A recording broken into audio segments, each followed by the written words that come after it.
What's up, everybody? Coach Mouse here, coming at you with a brand new Valorant video. And in this video, we're going to be breaking down one tip for every ultimate in Valorant, where we're going to be giving you some actionable quick tips so that you can dominate with your favorite agent. So let's waste no more time and jump right in. But go to that GameLeap website if you want in-depth VAR reviews and breakdowns that's going to help you climb multiple ranks in patch 3.05. But let's jump right in. Now, the first character that we got to talk about is Brimstone, and of course, for Brimstone, you are typically going to be using Orbital Strike to deny plant. Now, while that is definitely the most obvious way to use it for the most guaranteed value, the secondary way to use Brimstone's ultimate is to flush enemies where you want them to go. You're playing on point and enemies are challenging you from hookah, you can use Orbital Strike to force them to drop and then engage on them as they're falling or as they land, so you have an advantage. Essentially, you need to disconnect yourself from the idea that Orbital Strike is going to get kills on the enemy and rather use it to aid your gunplay. And as an additional tip, remember that as of patch 3.05, Brimstone's Orbital Strike now destroys things like Cypher Trips, Nanoswarm, and most utility. So after you use it in an area, you're very clear to walk through those areas without playing around those things.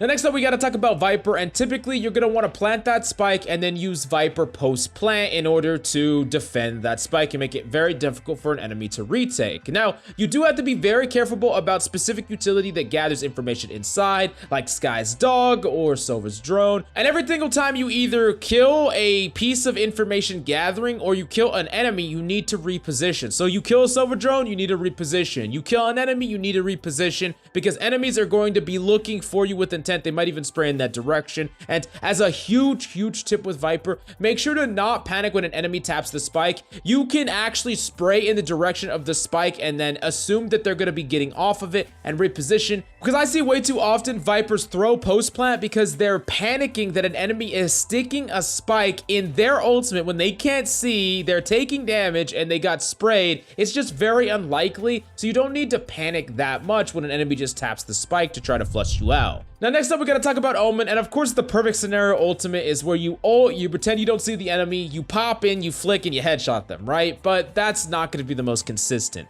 Typically, rotating for plant is gonna be the most consistent use of this, especially because it gives the enemy a lot less time. If your team is playing default and the enemy is playing point, you rotate and you plant, your team starts rushing ahead of time.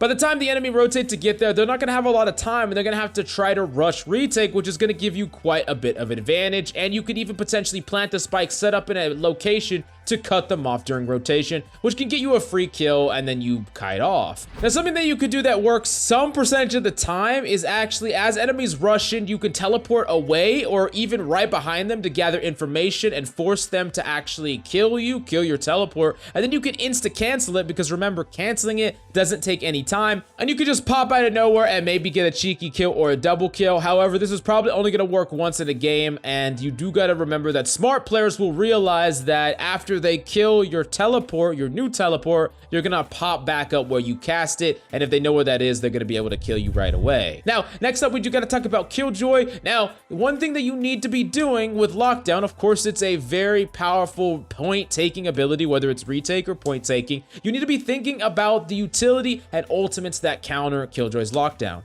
Now, as of patch 3.05, Breach's Aftershock can kill it very easily, and there's a lot of cooldowns, like an enemy Sova shock darts, that if they have shown that they know the rollouts to shut it down, you have to be extra cautious. What you need to try to do is never trade utility, regular utility, for your ultimate. That is a way to not actually win rounds with this very powerful ultimate when you really need it to win you tons and tons of rounds. Now, of course, you could wait for enemies to use the utility before you invest, wait till they're dead, or if you're really crafty, you can actually body block Sova shock dart rollouts. It's very difficult. You're gonna take some damage, yes, but if it means taking that site for free, it is 100% worth it. Now, the next character that we gotta talk about is Cypher. Now, the information that you get from Cypher's ultimate can be difficult to make a play on, because right when you use it, it kind of shows you an after image, and enemies are going to move immediately in response to your ult. Now, it's honestly going to be more consistent to use this for macro plays instead of micro micro plays. And what I mean by that is, instead of making a play to attack the enemy, it's going to be a lot better to make plays to rotate to a certain site, see where the enemy's held, and maybe rotate off or go to a different point altogether. Now, that being said though, if you want to use it to make a micro play, often using it and waiting and forcing enemies to move can be one of the best things you can do, or following it up with additional utility. If an enemy doesn't leave a cubby, for instance, you can molly them out or AoE them out, and then you can get a free kill on them because they can no longer camp the corner because you know where they are. Now, next up, we do got to talk about Sova. Now, honestly, what you should be doing before you're using Hunter's Fury is ping the lanes that you're trying to hit pre-ult. This is going to better line it up, and you're probably going to be able to get more damage onto enemies. Now, something that you can do with this ultimate is actually anticipate where enemies are soon to commit to, and you can get a lot of crazy value with it. Let's say you're holding B site defense on bind, and one of your allies has pushed up, so you know that they're most likely not going to commit B. This is further cemented by the fact that the clock is ticking and there's not a lot of time, so they have to commit A very soon. This allows you to potentially blind default in the dark, default A, and enemies are there trying to set up an engagement, and you're going to be able to get a lot of damage on them as they're setting up, as they're waiting, and most of the time you're going to get kills as well. And on top of that,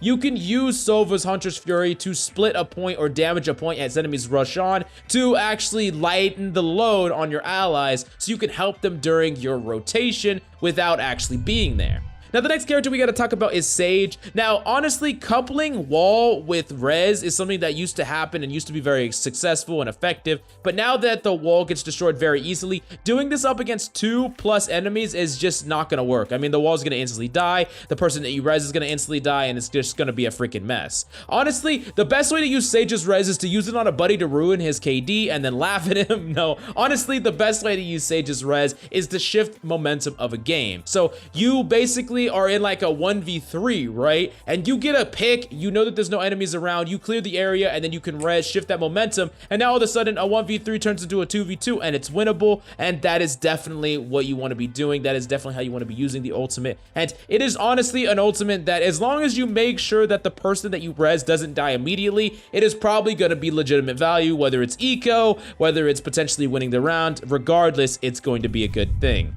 Now, next up, we do got to talk about Phoenix. Now, Phoenix's ultimate is definitely capable of getting you like a double or triple kill, right? But the best way to use Phoenix's ultimate is when value is created, whether a kill is received or not. A great example of this is using a Phoenix ultimate to take point control, right? You're taking that point control, you're going in, you're doing your duelist job, you're potentially setting up situations where your teammates can refrag the Phoenix ultimate. So the Phoenix ultimate might not have gotten a lot of kills, but it still got value no matter what. And that is the most impactful way to use the Phoenix ultimate, and then doing other things like retrieving a spike that's in like the danger zone, or all kinds of different situations where you're going to be getting value, whether you get kills, whether you pop off, or anything like that. Now, for the next character we got to talk about is Jett. Now, unfortunately, Jett's right click is not going to be the most consistent with its inability to one-shot with a headshot, and it has quite a bit of spread depending on the range. There's like a sweet spot between like 7 and 13 meters, but oftentimes it can be pretty difficult to get it to work 100% of the time unless you know the enemy is already low.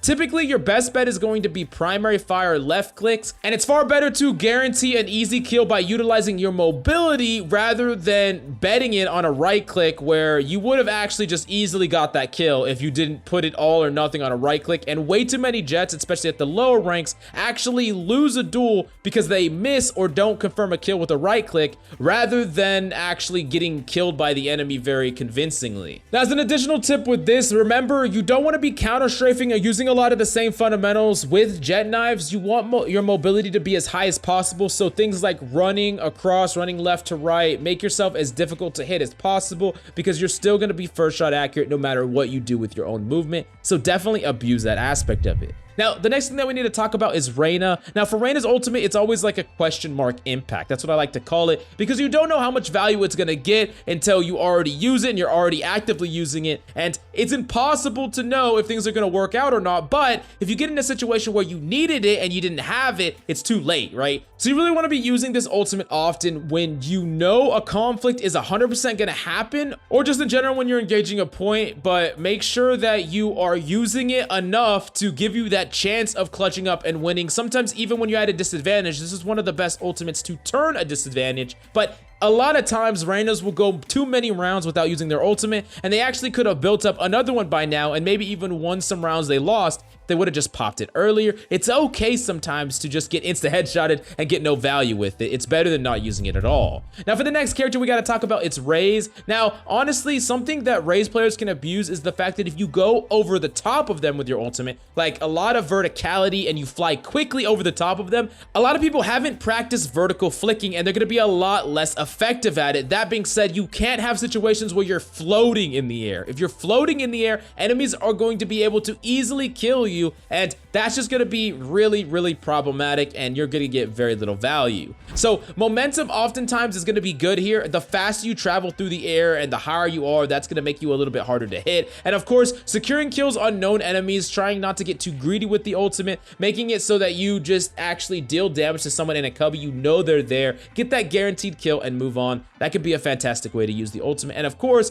if you're really sneaky, you can actually activate the Raze's ultimate and defuse, canceling it at the exact same time. Some enemies will run away, they won't actually hear the defuse sound, and you're gonna be able to defuse the spike without them knowing. Probably not gonna work every single time, but you might be able to catch some enemies off guard with it. Now for the next character, we gotta talk about Breach. Now you're probably just gonna be using this for post-plant. If the enemy is trying to defuse, you ult them. That's pretty simple. Or if you're trying to retake an area, let's say you're trying to play retake from a flank, you want to ult out hookah, make sure that no enemies are there, flush them out so you can take that powerful angle to aid your allies that are coming through CT trying to defuse. That's a great example of when you can use this ultimate for a lot of impact. Now next up, we do gotta talk about Skye. Skye's ultimate is great when you have no idea where to proceed from here and the fight is winnable. You've been in these fights before where things are kind of scrappy, some enemies come at you, you might get a couple of kills, you were at a disadvantage, but now you're in a 1v2, or maybe you're in a 1v1, and you don't know where the enemy is. You have no information about where they are. They could be on the flank, they could be in front of you, behind you, whatever, and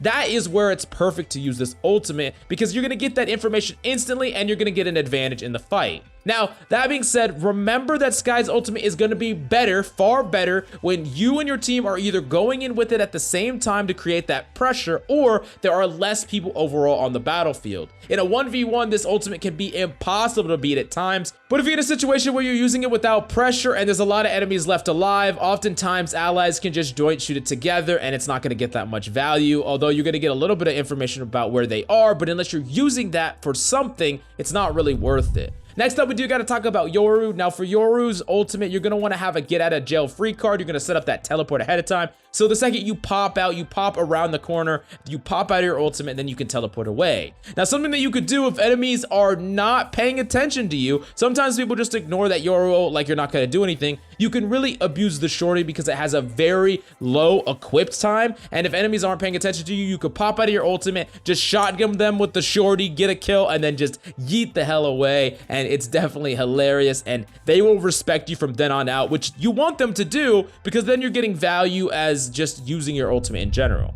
Next up, we do got to talk about Astra's Wall.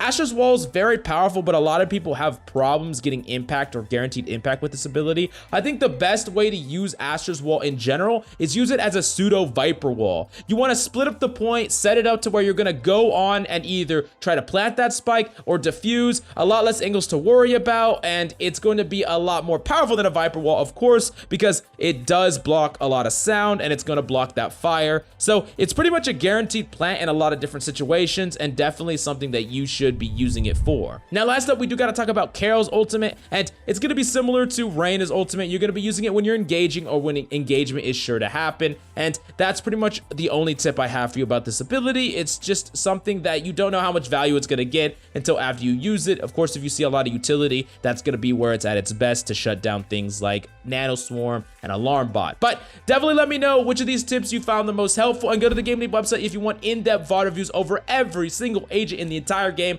I definitely want to see you there, but thank you so much for coming by. I hope you enjoyed the video. I love y'all faces, and I'll see you next time.